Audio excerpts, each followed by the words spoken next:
Hey everybody, welcome back to 2 Acres Evolving. Today I'm going to be doing a tour around my property and showing you guys different areas. Now before I start this tour, I just want to put a warning out there that 99% of my property has not been done yet. So you all are about to see the good, the bad, and the ugly sides of my property. The reason why I decided to do this tour this early is because my YouTube channel name is 2 Acres Evolving.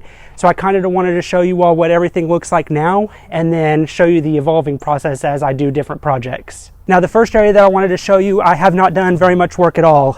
It's over here on the east side of my house.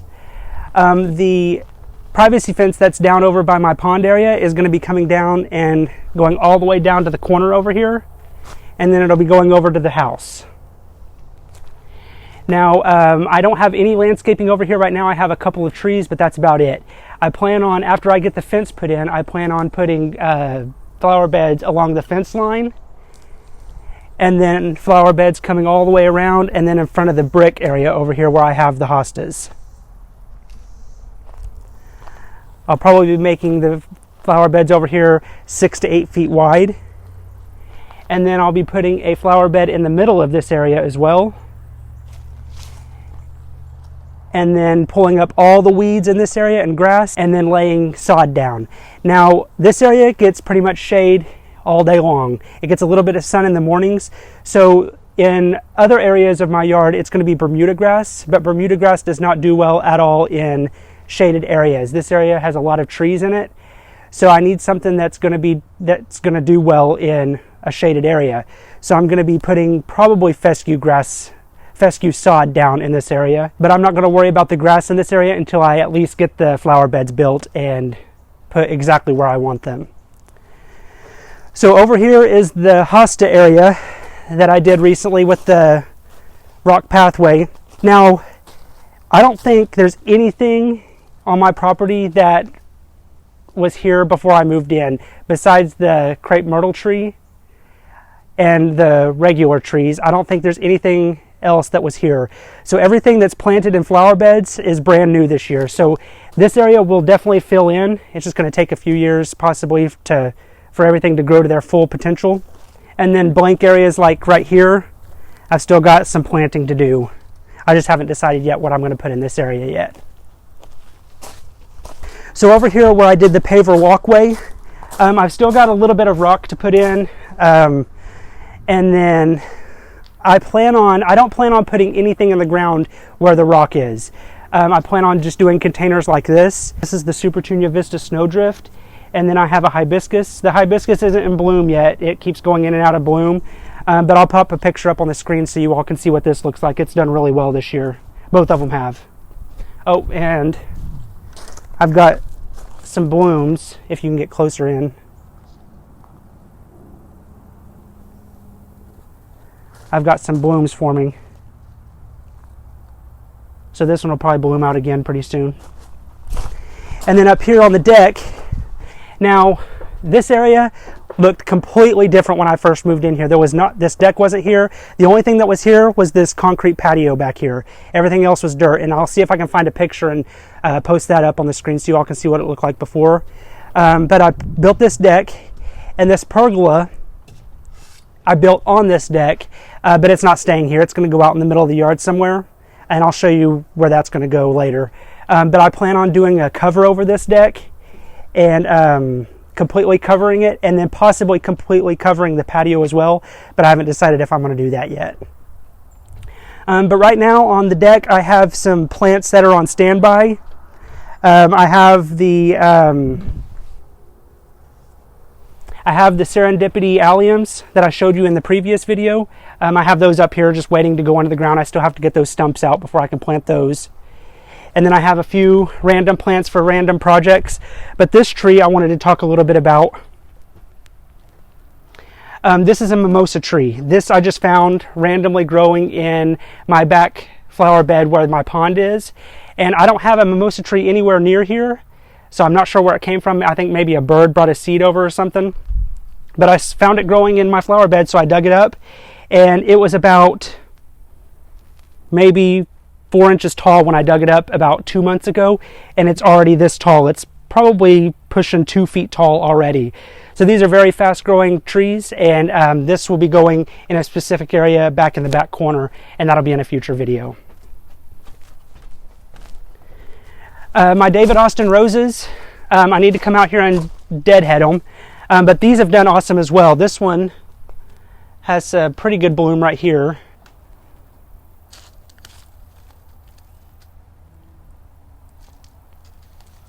These roses have gotten huge since I planted them earlier this spring. I should probably come back and maybe cut them back a little bit harder, but with all these blooms on here, they're getting to the point where I can probably cut them back now, but with all these blooms I just couldn't bring myself to cut this back very much. But I looked at the forecast for next week, and next week is supposed to be in the 80s, so that'll be a good time for me to come out and cut these roses back.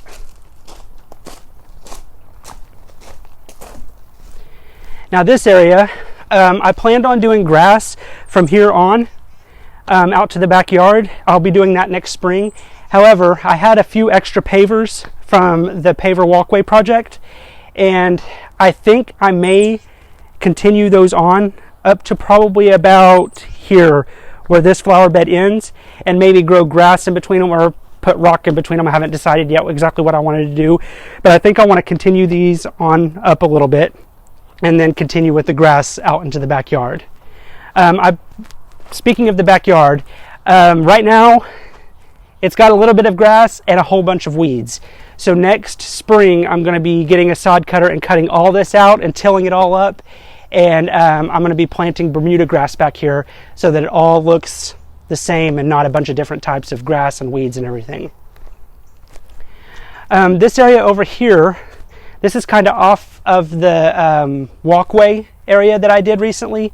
I haven't shown this side very much. I've got this Bobo hydrangea that I planted a couple months ago. It's been doing really well, and I plan on getting two more and planting one right here behind this rock and then another one over here so that it forms kind of a curved hedge.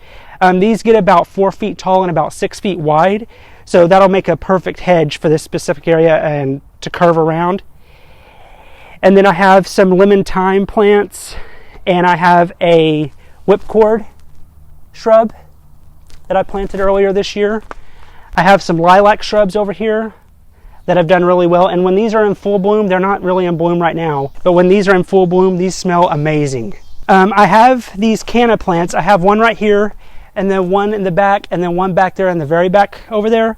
These were given to me earlier this year, and I planted them. I didn't really know where I wanted them to go, so I just planted them in random areas. These absolutely need full sun. These blooms are bright red, and they're awesome looking. This one bloomed the most because it's in full sun, but the two in the back, they bloomed, but they didn't bloom as much as this one did. I plan on pulling these up this fall and making a specific flower bed for those and planting them in the middle, and then maybe doing annuals, colorful annuals and stuff like that around them, so that those will be the main piece of the new flower bed. Over here on the other end of the pathway, I have the lamb's ear plants. Considering that I planted these in the heat of the summer, I just make sure I give them plenty of water, and they've done really well. This is the other canna plant. Right now it does not have any blooms on it, but next year I think it'll do a whole lot better in a full sun area. Here is the smoke tree plant that I planted recently. As you can see, any of you out there that have dogs understand the issue that's going on right now. These leaves down here are all drying out and yellow, and that is because my dogs like to pee on my plants. And I'm gonna have to figure something out. I haven't decided exactly what I'm gonna do. Obviously I can't get rid of the dogs. So if you all have any suggestions, if you all have dogs out there that have been peeing on your plants and you found something that works well, make sure to comment down below and let me know what worked for you, because I've got to do something. They're killing my plants. But this plant is not going to die, obviously. I make sure it gets plenty of water and it'll rebound next year, but I just don't like to see the leaves all yellow on them. These Forsythia shrubs I planted earlier. Obviously, I've planted all these things earlier this year. This Forsythia shrubs that I have in the middle of this flower bed have done really well. I have a drip line running back behind these, and from here on back to the other flower bed around my pond, I have not had to water these at all hardly this year, ever since I've had drip tube.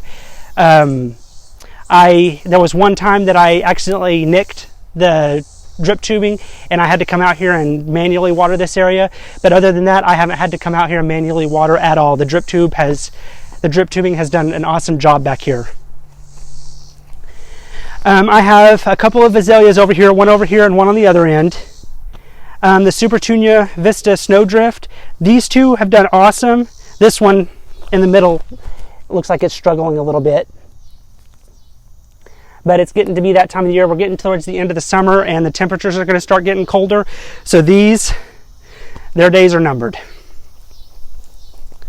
I have the salvia in the front, and then I have some sedum as well. And then the Supertunia Vista Snowdrift on this side. This side has done a whole lot better than that side over there.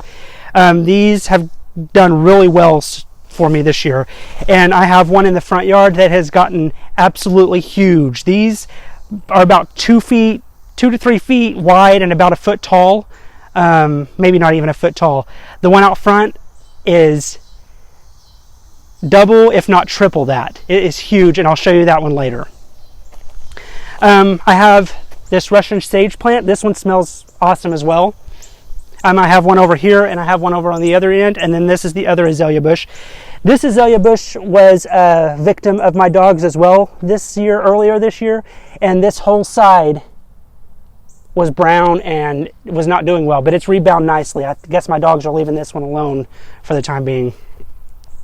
My hydrangea hedge, I've talked a little bit about the hydrangea hedge in previous videos. Not doing the best. However, this is their first year in the ground, so I was expecting them to not be 100% perfect. Their leaves and the stems and everything is perfect. The blooms are drying out a little bit, and it's not a water issue. I have two 2-gallon per hour emitters going to each one of these plants, so they're getting 4 gallons of water every morning. So they're getting plenty of water. It's just they're in the full sun, and this is their first year. So next year, I'm expecting the stems to be a whole lot stronger to hold up the blooms, and I'm expecting the blooms to not dry out near as much as they did this year. So I can't wait to see what they do next year.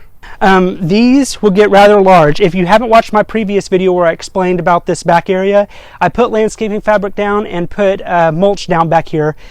The reason why I did landscaping fabric down back here is because these hydrangeas are going to get about 6 to 8 feet tall and wide. So they're going to completely fill in this area eventually, and I'm not going to want to come back here and pull weeds. Now, with the mulch, I put about a 2 to 3 layer inch of mulch down.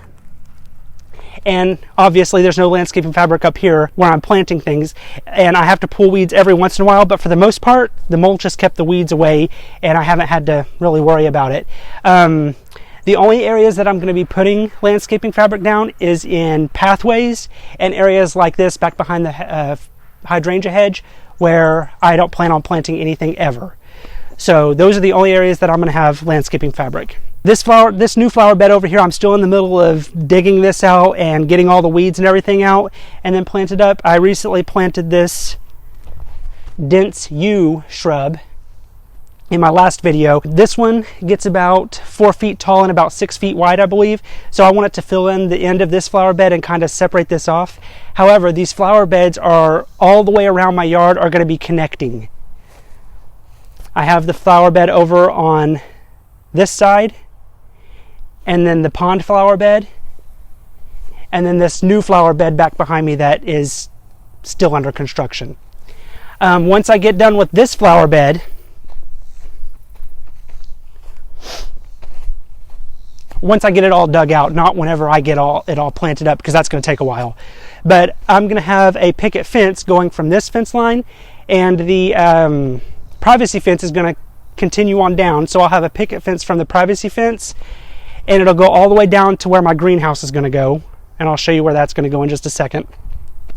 And then in front of this picket fence, I'm going to have the flower beds curve around and go all the way down so that all the flower beds will eventually connect.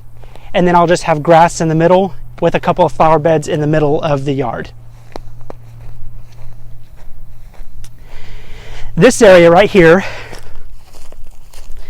I mentioned earlier in this video that you're going to see the good, the bad, and the ugly. You've seen the good, now you're going to start seeing the bad and the ugly. Right now it has a little bit of mulch down, just some extra mulch that I had, and I'm going to be putting the greenhouse right here off of this building. It's going to have the same roof line as the building, and it's going to come out about 20 feet, which will be about right here. So the greenhouse will be 20 feet long and 10 feet wide, so it'll be pretty large. Then I'll be able to move all my plants from the inside out here to the greenhouse. This cabin, right now I just have it for storage for like fertilizer and all of my landscaping tools and stuff like that. I'm going to be putting a deck on the front of this building. It's going to come out, I believe, about 10 foot, so it'll come out to about here. So this entire area will be a deck, and I'll probably put railing and stuff around it as well. These window boxes have done really well. This Dichondra Silver Falls, if you need a spiller plant that does really well and grows really fast, Dichondra Silver Falls is the one you want to go with. I've already cut this back once this year, and it's already almost to the ground. I'm going to have to cut it back again before I go to build the deck. But both sides have done really well. This coleus has taken off like crazy. It's completely almost covered these windows, and I don't mind because I don't ever look out these windows because this is just a storage building. So I just like the look of it. Then as we come around to the other side of the building, now you all have not seen this side at all. And here is where it gets to the bad and the ugly as well. I have some huge plans for this area. I've got to get this area cleared out, and from here back to the fence line, there's not going to be any grass. I'm going to dig up all the grass, and this area I want it to be just flower beds and walkways. And the pergola over there that I have on the deck is going to go about right here. I'm going to be building a patio over here.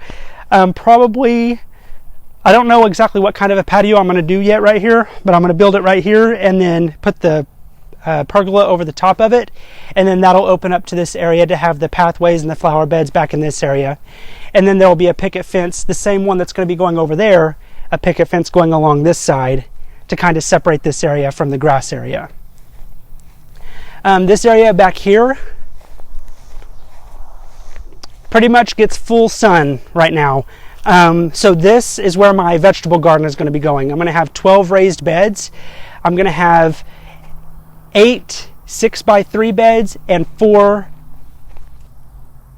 I've got to think about it. I'm going to have 8 6x3 beds and 4 3x3 beds, and they're all going to line up back here in this flower bed area. And over here,